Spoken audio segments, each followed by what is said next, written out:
हमारा दूसरा क्वेश्चन है simplify the following expression using properties of radicals. Radicals की जो प्रॉपर्टीज हैं उनको यूज करते हुए हमने इन क्वेश्चंस को सॉल्व करना है, इनको सिंप्लीफाई करना है।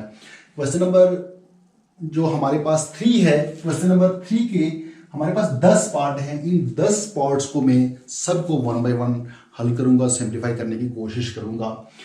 तो प्रॉपर्टी रेडिकल साइन की एक प्रॉपर्टी है जो यहां यूज हो रही है, वो ये है, डॉट का मतलब होता है मल्टीप्लीकेशन, ज़र्ब होना, मल्टीप्लाई होना।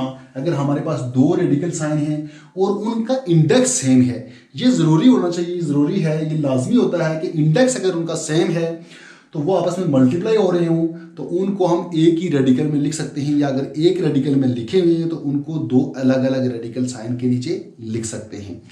हमारा पहला क्वेश्चन है 2 under the root into 18 under the root, ये आपस में मल्टीप्लाई हो रहे हैं और जो रेडिकल साइन है हमारे पास ना इसका कोई इंडेक्स है और ना ही इसका कोई इंडेक्स है। अगर किसी रेडिकल का कोई इंडेक्स ना हो तो इसका मतलब ये होता है कि उस रेडिकल साइन की वैल्यू 1/2 है। तो हमारे पास जो इसको जो सबसे पहला हमारे पास जो इसकी प्रॉपर्टी है वो ये है कि इनको हम एक ही रेडिकल साइन के नीचे लिख सकते हैं, 2 इंटू 18 लिख सकते हैं।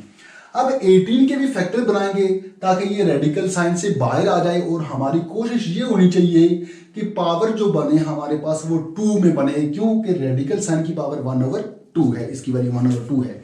तो 18 को हम हल करेंगे 18, 2 9 टाइम 18, फिर 3 टाइम 9 और 3 1 टाइम 3। हमारे पास जो 18 के फैक्टर बन गए वो क्या बन गया, हमारे पास 2 तो ऑलरेडी यहाँ मौजूद है, 18 की जगह हम लिखेंगे सबसे पहले 2 मल्टीप्लाई 3 आ रहा है, फिर 3 आ रहा है, उसके बाद 1 है, 1 को लिखने की जरूरत नहीं है।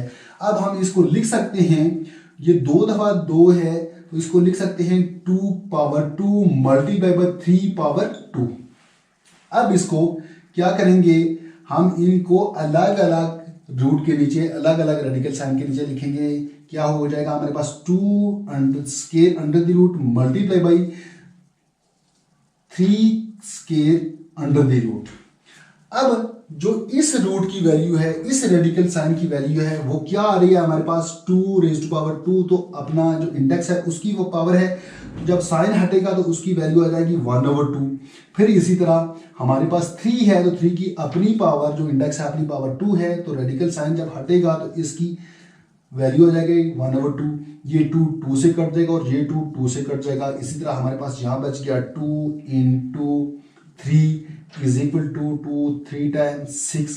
ये हमारे पास आंसर आ गया और इसकी सिंपलेस्ट फॉर्म आ गई। दूसरा क्वेश्चन क्या है, दूसरा क्वेश्चन है हमारा 3 रेडिकल साइन है, उसका इंडेक्स 3 है और इसका इंडेक्स 4 है और रेडिकेंड 3 है, और सेम हमारे पास रेडिकल साइन है, दोनों का इंडेक्स सेम है। अगर सेम हो तो मैं आपको बता चुका हूं कि उनको हम एक ही रेडिकल साइन के नीचे लिख सकते हैं, 3 इंटू 27। ये मल्टीप्लाई हो रहे हैं, अगर मल्टीप्लाई हो रहे हो तो उनको एक ही रेडिकल साइन के नीचे लिख सकते हैं। अब हमारी कोशिश क्या होनी चाहिए कि हम 27 के भी कोई फैक्टर बनाएंगे और इसके अंदर जो भी हम फैक्टर बनाएं उसकी पावर हमारे पास 4 बने, ताकि वो रेडिकल साइन से कट जाए, सिंपलेस्ट फॉर्म हमारे पास आ जाए।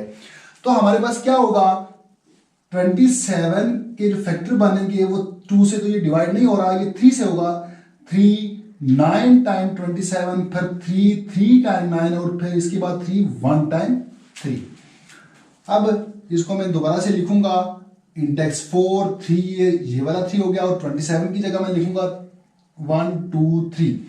3 टाइम 3 है, ये मैंने लिख दिया। अब ये 3 टाइम 3 है तो इसको मैं लिख सकता हूं 3 की पावर 4, क्योंकि 4 टाइम 3 है। अब चूंकि रेडिकल साइन जो है उसकी वैल्यू 1/4 है, इंडेक्स 4 है, तो जब रेडिकल साइन हटेगा तो हमारे पास आ जाएगा 3/4 इंटू 1/4। ये 4 से कट जाएगा, हमारे पास सिंपलेस्ट फॉर्म आ जाएगी 3, और ये इसका आंसर है। ये आ गया हमारा दूसरा पार्ट। अब चलते हैं तीसरे पार्ट की तरफ, इसको रिमूव करना हो उसके बाद तीसरा पार्ट में इसका, बल्कि उसके जो बाद सारे पार्ट आते हैं उनको 1 बाय 1 सॉल्व करने की कोशिश करते हैं।